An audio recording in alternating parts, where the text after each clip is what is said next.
Good afternoon, ladies and gentlemen. Can you hear me? Yes. Good. Okay, great. I'm Tangerine Holt. I'm the Executive Director of the Australian American Fulbright Commission based in Canberra. So it gives me great pleasure to be here at RMIT, who's our state university host, as part of the Fulbright Roadshow. So my staff and I are traveling across the country. We've already been in Brisbane, Darwin, Sydney, this week in Victoria, and then we continue our journey for the next 3 weeks to invite the best and brightest applicants to apply for a Fulbright scholarship.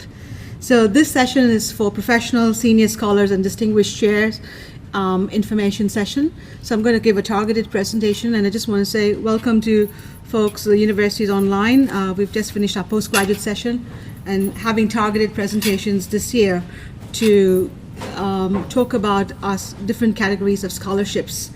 But before I begin, I'd just like to acknowledge the Wurundjeri people, who are the traditional owners and custodians of this land, and pay our respects to their elders past and present. I'd like to also introduce to you Matt Kemp, our scholarships officer, and Dr. Ruth Leah Martin, who's our senior manager for scholarships. She's out somewhere around. And we have Deborah Jade Lee, who's the state secretary in Victoria and helps us with the postgraduate selection process as well. So I'd like to say, start off by talking about the mission of the Fulbright program, because it's really important in terms of understanding who we are and why we fit in your journey as well as the Fulbright program of Australia. So as our role is to promote education and cultural exchange between the United States and Australia, and our goal as the most, I guess, prestigious scholarship body, which offers scholarships across a number of categories. We offer scholarships for postgrads, postdocs, senior scholars, professionals, and distinguished chairs. We want you to realize those opportunities, look at those values coming through, create new networks, nationally, regionally, binational, and global collaborations through the Fulbright program. And so as a Fulbright Commission, we are part of a global program in Australia, and we've been established in the last 65 years, which I'll talk about. But if you look at our history of the Fulbright program, the Fulbright program began with the vision of one person, Senator J.W. Fulbright, a U.S. senator, and the U.S. government. So after World War II, he put in a bill which established the Fulbright program to an endowment which sold all the old war materials in each of the countries. So in Australia, we set up an endowment for $5.8 million, 67 years ago, if you will. And that's how the Fulbright program started. And now we are the largest kind of educational provider, if you will, of scholarships in a global kind of scholarship program, which is offered across 160 countries. So there's 50 binational commissions in the world. Australia is one of them. We're only one of 9 in the East Asia Pacific region. And I work very closely with all those executive directors. But there are about 300,000 Fulbright alumni across these 160 countries, if you will. So for us in Australia, we have a rich legacy of 65 years. We established in 1949, and we had our 65th anniversary last year, which we celebrated here in Canberra, as well as in Washington, D.C. with Ambassador Beasley. Brought all our alumni together as well to celebrate our binational treaty. So we are funded by the Australian and the American government. So we get our co-funding from these two bodies, but we also get funding through other sponsored scholarships, which helps us grow the Fulbright program. The Australian Prime Minister and the US Ambassador in Australia are the honorary co-chairs of the program. And I report to a 10-member binational board appointed by the honorary co-chairs, 5 Australians, 5 Americans in Australia. As part of our own rich legacy in Australia, we've had about 5,000 alumni go between both our countries for the last 65 years. And that's to give you a little snapshot of who we are as a Fulbright Commission. We also have a very small team based in Canberra. So there's only 8 of us, and I think we punch above our weight, but it's really important for us to emphasize that we're a small team, so that when you write questions in, you write us informed questions, so we can actually give you informed answers. And I'll talk a little bit about that. I think today what I want to share with you is some of the opportunities for senior scholars and professionals. So let's look at some definitions around those two categories of scholarships and the distinguished chair, if you will. So we are looking at a professional who's someone who's been in the academic world or a business and industry context, if you will, for the last 7 to 10 years on average, who's had that experience. So if you're a senior lecturer, I always get a question, why are there no opportunities for senior lecturers? But as a senior lecturer or as a lecturer, you can apply as a professional in the professional category of scholarship. If you're a senior scholar, we're looking for people who are at associate professor or professorial level, as we do with our distinguished chair. And I'd like to just talk about some of the benefits that come through and some of the opportunities in terms of the Fulbright scholarships.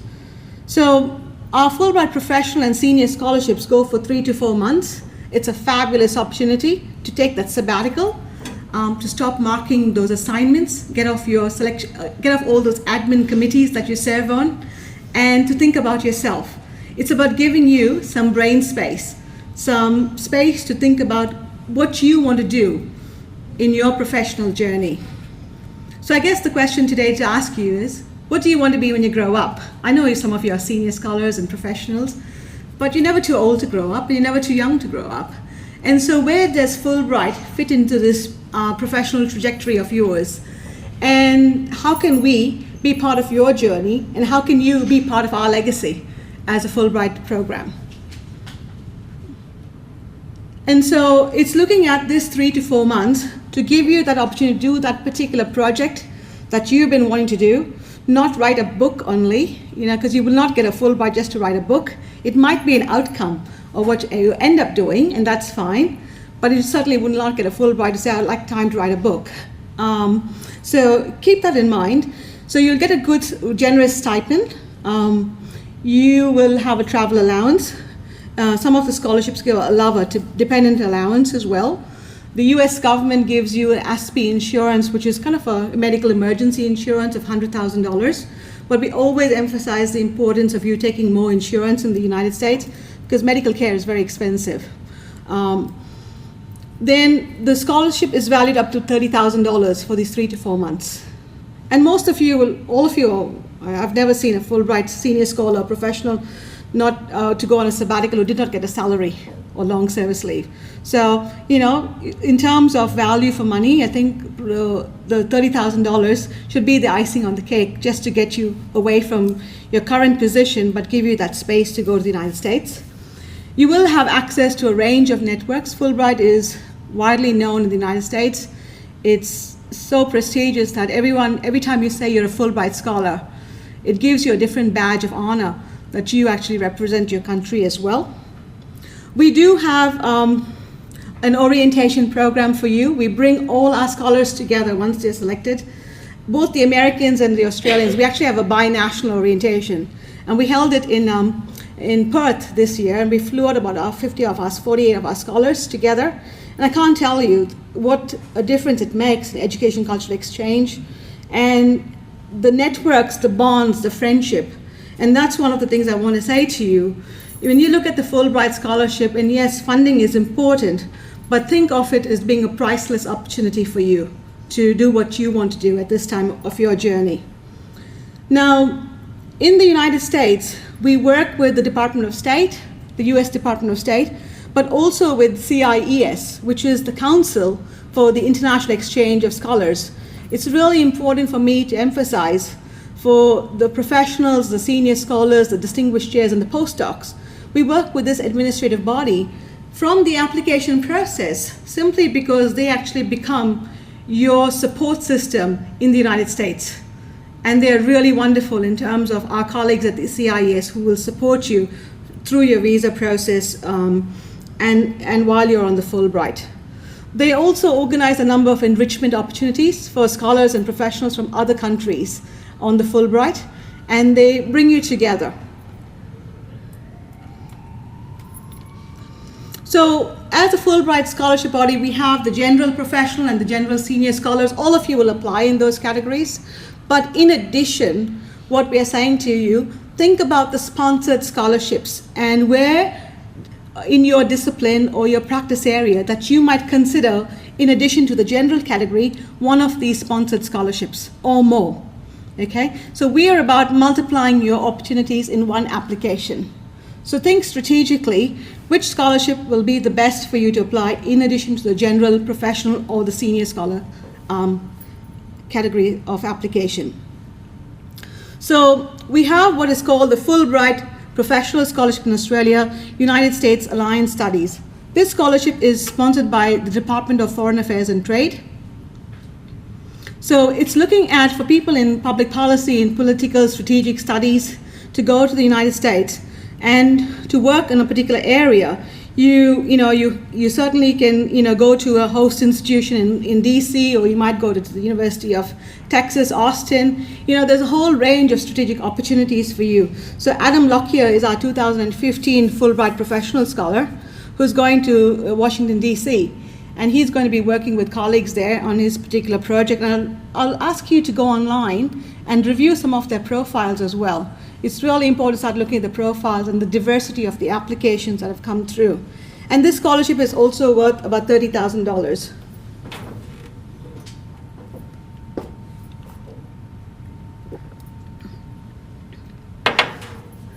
Now, if your expertise is in vocational education and training, we have a Fulbright Professional Scholarship in Vocational Education Training, sponsored by the Australian Government, the Department of Education and Training.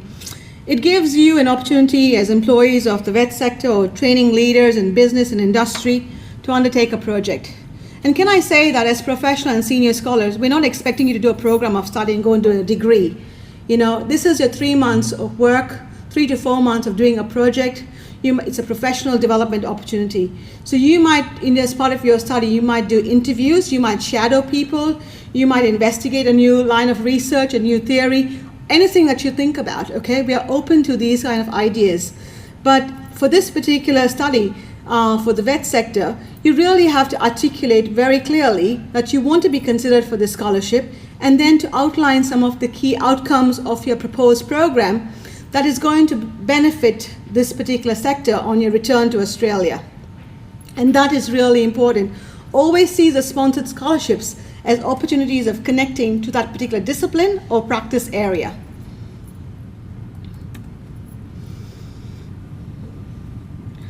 So we have what is called the Fulbright Professional Coral Sea Scholarship for Business and Industry. So on the 50th year of the anniversary of the Coral of the Battle Sea, this was established in honor of that particular era.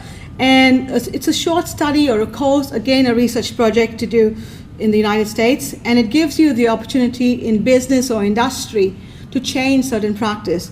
So, Matt Crowley, he's a lawyer, but he's going to the Federal Trade Commission and a university, and he's going to work with those bodies to identify key, questions that might come back to Western Australia in Perth and contribute to his professional practice as well.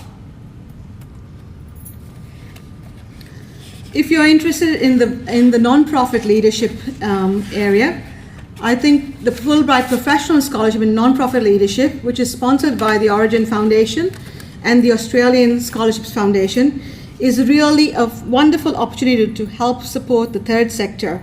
So we are looking for people here who have an established leadership profile and who's going to use the Fulbright to give them a platform not only to grow personally and professionally, but to bring about change in this particular area in the nonprofit field. So, you can look at policy issues, you can look at sector-based issues. It's an opportunity for you in terms of personal leadership, demonstrating, program change. You want to bring back new program innovations, program change in the nonprofit sector. It's a wonderful opportunity for you to think about. But this scholarship is valued at $40,000. And what's really interesting about this scholarship, we give you a travel allowance when you come back to go to conferences in Australia to share your new knowledge in this particular sector. One thing which is really important is you have to be part of a kind of a charitable based organization for this to be eligible for this scholarship. Now, if you're interested in nuclear science and technology, we have a Fulbright scholarship which goes either across the professional or the senior scholarship categories. So we will find best person in either of those categories to take up this particular scholarship. It's sponsored by Australian Nuclear Science and Technology Organization, ENSTO. And you know, when you look at nuclear science and technology, it can go across any discipline. It could be the health sciences, it could be climate change, it could be water resource management, mining, materials, you know. So it's a whole range of possibilities for you to consider in this particular category of scholarship as well. We have what is called the Fulbright Indigenous Scholarship, and this goes across 4 categories. It goes across the postgraduate, postdoctoral, senior scholar, and professional categories of scholarships. This year, we had such a fabulous pool of Indigenous applicants. You have to be an Indigenous person to apply for this particular scholarship. We offered 2 scholarships. One was Michelle Deschamps, and she's going to undertake a comparative analysis on the First Nations women in governance roles in the US. And so she's going to a couple of institutions there. But we also gave Dean Jarrett at the University of Technology, Sydney, a postgraduate scholarship. He's a PhD student as well. So it's really a nice opportunity to be able to go to the US as an Indigenous person to take up the scholarship in either the professional or senior scholarship categories.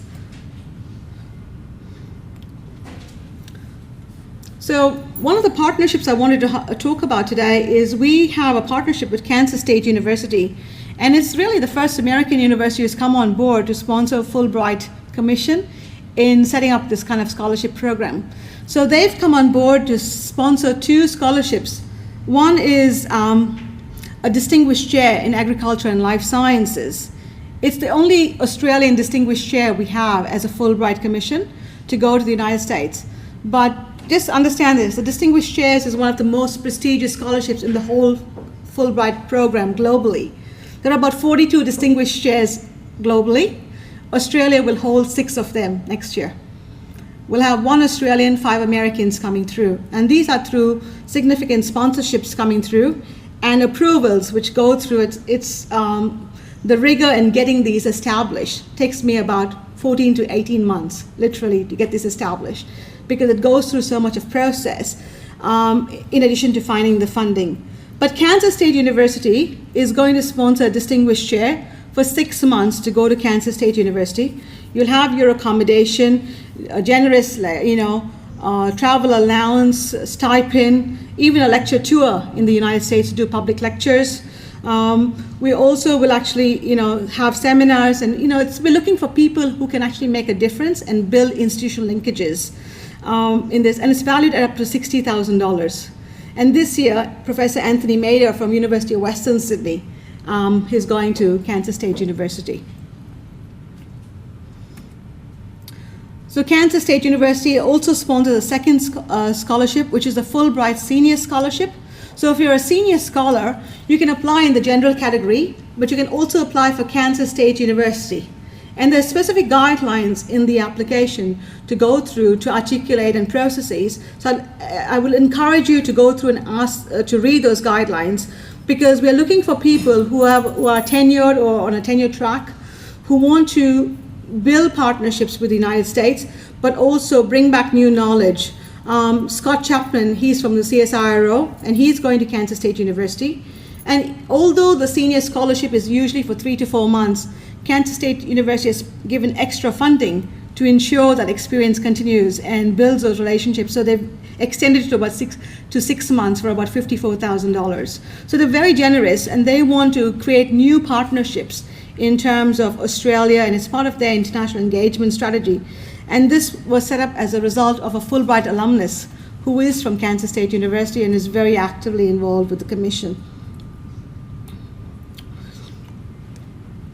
Another opportunity that we have for Kansas State University is called the Oz to Oz program. Oz, Australia, Wizard of Oz, Wichita, Kansas, came up with the creativity of Oz to Oz. But it's about building connections between Australia and the United States. And I mentioned about Fulbright, we are about enriching your opportunities. So as a Fulbright professional or senior scholar, when you're successful, all of you will have an invitation from President Kirk Schultz to go to Kansas State University, to stop over in Kansas, in the heartland of America, and have that experience. Kansas State is in the Manhattan, the Little Apple, and it's basically a college town. So it's not New York, it's not California, and I can't tell you the experience you'll have. It's a cultural education exchange. It's a very different experience going to Kansas State University. But through this program here, which we give our scholars, professional and senior scholars to go, they pay you an honorarium, they fly you out from your host institution, spend 3 or 4 days or a week, do a lecture, build partnerships, I don't know, get on the radio, have an interview. You know, there's a lot of things you can do. And I think it's really important, a great way to build. We had Lachlan Philpott last year, a playwright artist, who actually went to Kansas and wrote a play with the Kansas State University students. And actually he was contextualizing Australian slang in Kansas and what it meant, and did a whole play over 6 weeks with Kansas State University students. I mean, think about Fulbright, really. You know, Fulbright is about brain circulation. I think it's a nice way to get to the US, to mess with the minds of Americans, to learn them. You don't have to agree with everything they say. You may think you're speaking English, but it's not the same language. It's a beautiful way of engaging, and and you come back with lasting friendships. And I would encourage you strongly to think about it. So let's talk about selection process. We opened our scholarships just now on May 1st. We close on 1st August. It's for 3 months. We use a global system, Embark system, which is going across 160 countries. So that application process is running 365, 24/7 days a year. What you have to understand is that we have special guidelines for Australia. So I encourage you to go to our website and only download the application guidelines for professionals, senior scholars, postdocs, and distinguished chair. Do not go to the postgrad one, okay? You'll end up in IRE, and we will not be able to transfer your application across to CIES. So it's really important to read the guidelines, download it, and look at the key questions that Australia wants you to answer instead of the global application system. Once you do that, you register yourselves. You will also be asked to give 3 referees. In those 3 referees, you identify 3 people's names you think who are going to be supportive, and I'll come back and talk a little bit more about referees. But the system actually asks you to put in 3 referees, and it's really important to get those details right, because they get an independent email. It's a confidential referee report. You don't get to see it at any point of time, and they are given instructions on how to upload. The only thing you can do is hassle your referees to meet your deadline on August 1st, because you don't want to be shortchanged with having only 2 referees instead of 3, okay? The other thing is to understand the rigor of the process. Now, as professionals and senior scholars and distinguished chair, we will have national selection committees, and they all do a paper-based assessment, and then you're shortlisted for an interview. There's a shortlist made up for an interview, and we use Skype. So it gives you the flexibility that you might be in another part of the world doing a conference or whatever. Yes, it might be 3 o'clock in the morning for you in Italy, but we've had those teleconferences and we've had those Skype interviews. And it's a great way to see the person or to hear the voice from the paper. And we've got real positive feedback. Now, I think we're the only commission in the world that all Australians and Americans who are finally selected or shortlisted have an interview through Skype, and we do that even for all our American students and scholars as well.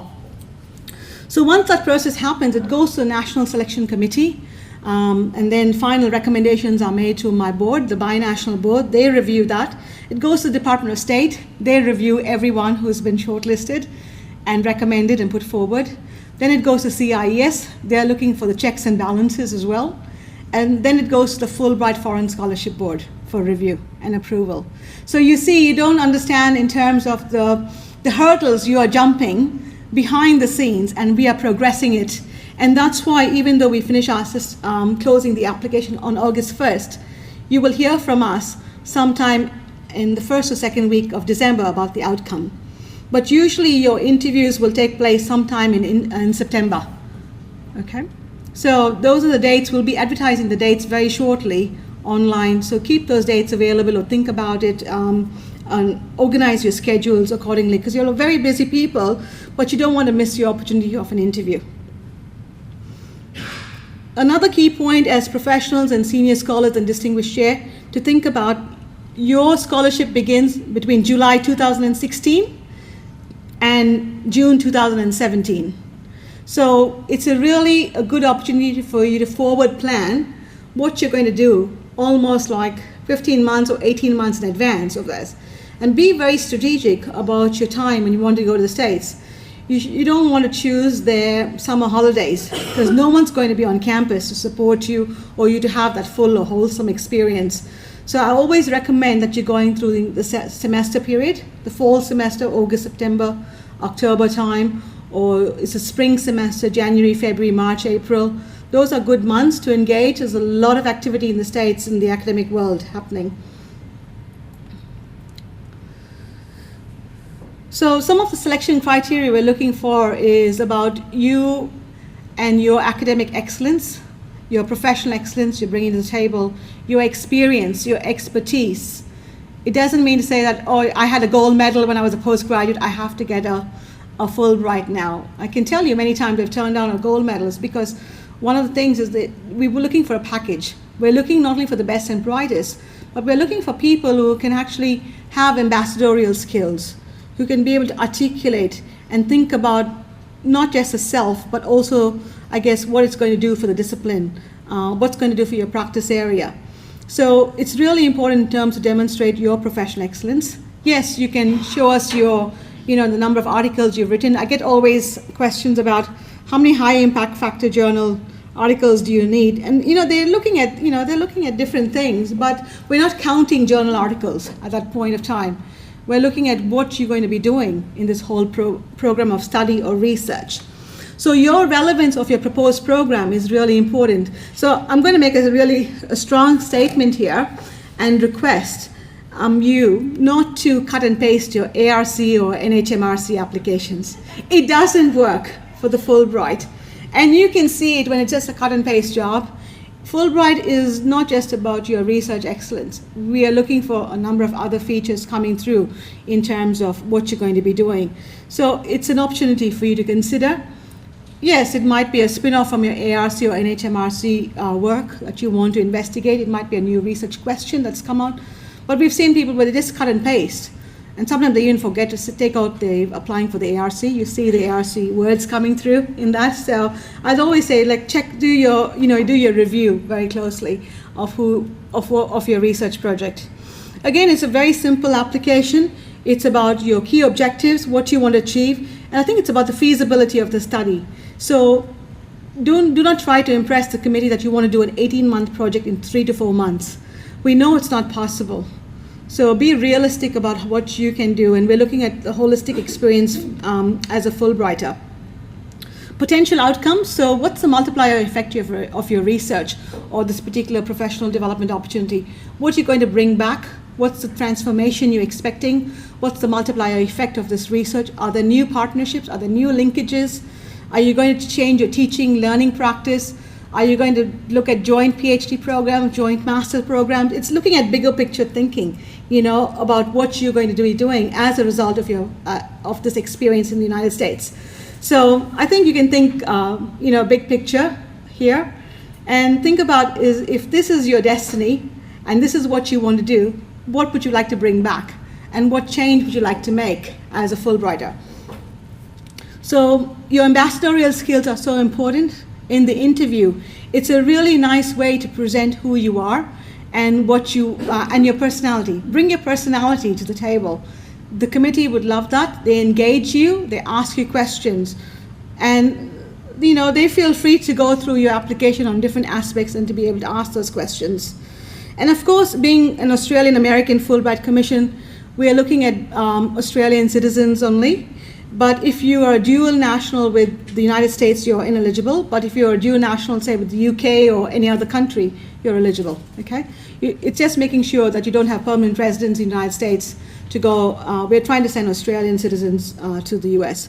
There's no age limit. We get asked this question, how old do I have to be to get a Fulbright? We don't really look at age. We're looking at possibilities. But if you come to an interview and you say, oh, well, I'm almost going to retire, and Fulbright is a nice way to end my career. And we have had applicants who come to that test. They're exciting on paper. We've made the decision to shortlist, and you come to the interview and you say, I'm really looking for, a sabbatical now. It's the end of my career, and the Fulbright will be a nice way to end my journey. We are like, no, Fulbright's about starting your journey. It's giving you that, great perspective to give you that space to make a difference. And so you have to be very, conscious about when you come to the interview stage to be able to articulate who you are. And I guess it's asking the question, what do you want to be when you grow up? Committee members will ask those kind of questions. So there's no age limit. It's open to any field, any host institution, any home institution. So I'll encourage you to go online, look at the diversity of our applicants, and look at the diversity of the home and host institutions as well. Because there's a myth that you have to go to the Ivy League universities to get a Fulbright, and that's not true. It's finding the best host institution who's keen to have you, who's keen to build partnerships with you and your institute, and is keen to make a difference. And it's a long-lasting friendship. We don't see Fulbright as just ending it when you end your Fulbright. We see it as starting a new journey for you and your institution, and the partner institution as well. So be very strategic in looking at your host institution. I would recommend you read the website, ask informed questions. There are a number of FAQs there. So I'd say look at the best scholarships. So we've got the professional and general categories of scholarships. Do I want to go to Kansas State University? Yes. What's the key criteria for that particular aspect of that scholarship? How do I address it? Do I want an ANSTO scholarship? Okay, what are the key criteria? Do I fit in this? It's giving you multiple opportunities as professional, senior scholar, and distinguished chair. So when you're looking at, let's focus on the host institution. I'll say identify and negotiate the best host institution. 3 to 4 months, find a host institution. If you need to find 2, there should be a good rationale why, but I would say it's better to always find a single host institution.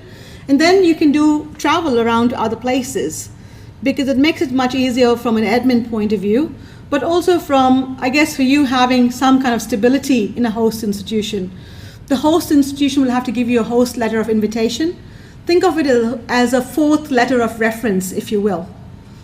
They should be able to articulate that they're keen to have you, that you're going to make a difference. They're excited to have you at their campus, at their university, at the institute.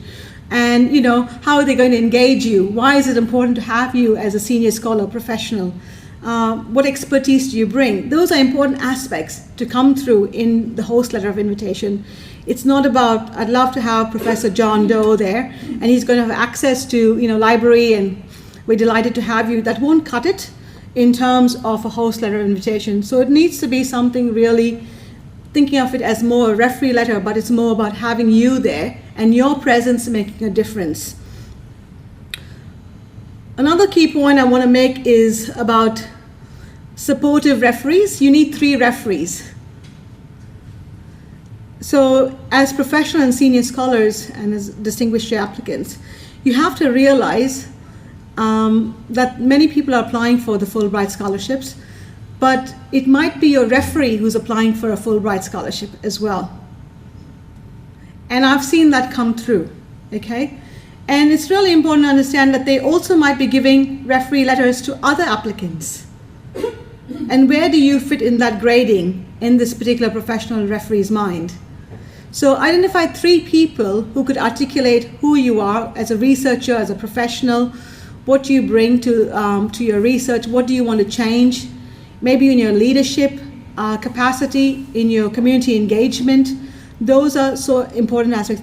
It doesn't have to always be, it could be your head of department, your dean, your deputy vice chancellor in your universities, but you could also get people outside the universities to give you letters of reference. It might be from the UK, it might be from Europe, it might be from the United States, it doesn't matter. So think about strategically identifying 3 people you work with who know you, who understand your proposal and what you want to do with it.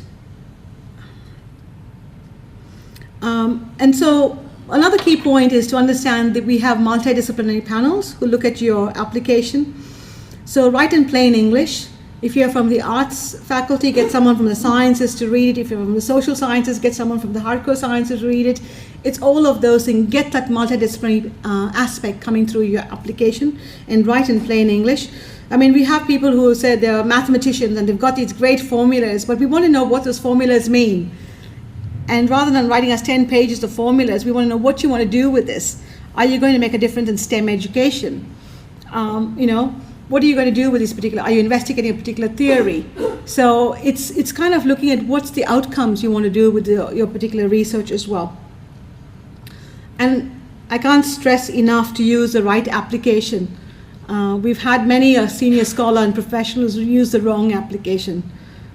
So please, and if you have EAs and PAs, please do not give them the job of writing your application or calling the commission as well. We do not deal with them because it's first thing, it's putting them in an awkward position, but we deal with the applicants. And we like to get to know you as well. So 3 key aspects: project proposal, we've talked about. Your personal statement I like to focus on. And we talked about 3 referee reports. They are confidential. So let's focus on the personal statement. The personal statement is a 1 page on you. It's a reflective piece of who you are, where you've been, what you want to be. How does the Fulbright fit into this particular journey of yours? It's one of the most difficult pieces people have told us they had to write, because you seldom take time to reflect on yourself or spend some time on yourself. You're so busy caring for your families, caring for your students, your workers, and all of those things, and your employees, that you seldom take time to say, no, what do I want to do? And this is my opportunity. So I'd say use that personal statement as a reflective piece. And yes, tell the story, because that could be some of the making or breaking of coming to the interview process as well. It's looking at, we were keen on this person. We want to see, they got a fabulous project proposal. They got a statement that's, intriguing us. We want to meet this person. Even though it's through a Skype interview, it's a great opportunity. We've talked about host letter of invitations. If you have, copies of official documents that you send us, you can certainly add to it. Please do not add chapters of your books or, thesis and all of that. We just can't cope with that kind of content. 300 pages. Sometimes people think they have to give us 300 pages for an application to make it look good, and it's not true. And as the Embark system is an electronic system, you can go online, and every time you update it, don't forget to hit the save button. Save, save, save. And when you're ready to submit before August 1st, hit the submit button. I've seen many people there, the submit button has not been clicked, and we cannot move the application to the next stage. And that's a sad missed opportunity. They've done a lot of work and they forgot to hit the submit button. So I think that's really important to think about as well. Now, as Fulbrighters, you have great opportunities and give you a great platform to excel, and you can do what you want with it and come out in flying colors. But it comes with its terms and conditions, and it's important for me to articulate those. One of it is the Fulbright has a J1 visa, which you go on. And keep in mind that when you go on a Fulbright scholarship, there's a 2-year home residency requirement on return to Australia. Now, it does not stop you to go to the United States for conferences, or go to the UK or Europe for conferences, or all of those things, or in and out. It just means you cannot apply for a green card in the United States or get a work-based permit to work in the US at a university, because you need to get an exemption, and the Commission will always take the stance of saying, sorry, you haven't met that particular goal, and the State Department will not support it either. So you need to work within these terms and conditions, but it doesn't stop you in your engagement. And the other thing is, as senior scholars and professionals, your families can go with you on a J2 visa as well, and they can go with you. I mean, you have the choice to leave them back, honestly, and have a good time, but you still have the choice to take them. So your kids can go to the States with you. And if they are primary school or secondary school age, and if you're successful as a Fulbrighter, you can actually have education if we give a letter of to you to support you for them to go to public schools, and they get free education, as do the Americans come out here with their families. So it's a lovely experience in terms of education cultural exchange. for your scholar, for the Fulbright Professional and Senior Scholars and Distinguished Chair. Media opportunities, there's so much of media opportunities, it's what you make of it. We do a lot of media releases, your university does as well. There's a lot of connections with the alumni, Fulbright stakeholders. When we have our presentation dinners, there's about 250 guests always present, at least 250 guests. And they're usually dignitaries from the US government, the Australian governments, the states, industry. I can tell you most vice chancellors would be there, DVCs, a whole range of people who are looking at you and as an ambassador for their institution, and they make the time to come out for these events. We rotate it around the country. I'm so pleased to say next year we'll be in Melbourne. So, coming back here, so celebrating with your family and friends as well. So, and then finally, one of the key points I like to articulate is that we do not provide feedback on your application. For one thing is we're following the Fulbright Foreign Scholarship Board policies for the global program, but then on the other side, it's not really fair to you because every year the pool changes. So if I give you advice this year to change something, next year it might not be relevant. And we start from scratch. So if you're unsuccessful this year, you apply next year again, you actually have to log in to Embark with a new login ID. So we don't go back and check your application from last year. It's a fresh start. And many a time, people have come back first, second time, and won a Fulbright scholarship. So I always say never give up on that. And finally, as you think about your Fulbright, I think it's important as Fulbright professional and senior scholars and distinguished chairs to bring your passion and excellence to the field. Showcase that, don't be shy. Unless you say who you are and what you want to do with it, bring your vision for yourself and your field of study. I think you should be able to articulate those key things. Your innovation, potential partnerships, potential key outcomes from your Fulbright. Those are important things to come through. And it's expected as senior scholars and professionals at this level. We are looking at people, who have at least 10 years of experience. So we want to be able to see that kind of change come through. Your engagement, community engagement, your leadership, your contribution, your philanthropic spirit, what you bring to the table is so important to us as well. And that makes a big difference to show us your leadership outside your professional job, if you will, or your salaried position that you're willing to give and engage people. One of the things I'd like to share with you, apart from the Fulbright program, which I just talked about, we also have a Fulbright specialist program. So the purpose of this is to ask your university to be an applicant. So you might go back to your head of department and say, we've got to put in this application, to bring in a specialist from the US. So it's about bringing out a specialist for 2 to 6 weeks. They get paid an honorarium of $200 per day, and it's about capacity building. It's not about writing an article or a research paper or something. It's about them bringing their expertise that they want to add value to your discipline or your area of practice or change things. So I just want to give a plug-in for that, to go online, look at that, and there's a process there, and you can contact Pablo Jimenez, who works at the Commission as well. A different deadline, but a great opportunity. And I've seen, we give about 6 to 8 of those specialists every year. We bring them out to the universities across Australia. I'd like to acknowledge all our sponsors, Australian American governments and a whole group of universities and corporate sponsors. Without them, we cannot extend our scholarships. And this year, we expect to give about 31 scholarships across all the categories. But we do not feel obliged to give the scholarship just because we have the funding, and we're not tokenistic about that. We want to find the right person for that particular scholarship. Do call our office, email Ruth, or Fiona. I think that's the best way to reach them.